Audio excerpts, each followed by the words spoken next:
Waouh, quel scénario on vient d'assister. Magnifique. Quel retournement de situation. Les Genkois s'imposent 3-2 face à Westerlo après avoir été mené 0-2 après seulement un quart d'heure de jeu. Quelle force de caractère déjà démontrée pour les hommes de Torup, je crois. Oui, je connaissais plus son prénom, mais voilà, Torup, on va dire ça. Voilà, les Genkois prennent leurs 3 premiers points, même si voilà, c'était loin d'être parfait.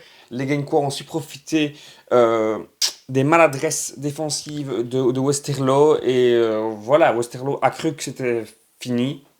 Rien n'est jamais fini à Genk. Genk qui remonte magnifiquement. Après, voilà, tout n'a pas été parfait. La défense Congolo aux côtés de Smets, catastrophique défensivement. Je pense que Genk a vraiment besoin d'un patron à voir. Westerlo, je reste confiant parce que même si c'est 0/6, tu joues Genk, tu joues l'Union. Donc moi, je trouve que ça produit quand même du beau football. Il y a de bons joueurs. Quand tu reconstruis un effectif, c'est compliqué d'être directement fait dès le début, mais je suis confiant. Brugmans, est-ce que on ne l'a pas lancé trop tôt? Ça, ce sera peut-être la question aussi. Il ne faudra pas le brûler, ce gamin, parce qu'il a du talent. Mais il faudra lui donner le bénéfice du doute quand il va faire des erreurs, notamment aujourd'hui.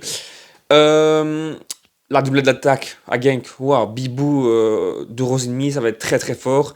Je reste quand même sceptique sur la doublette Heymans-Ehrenberg.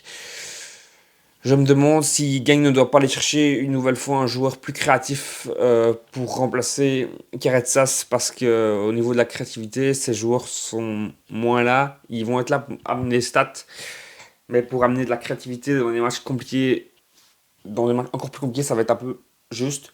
À voir aussi Elwadi, mais en tout cas, voilà.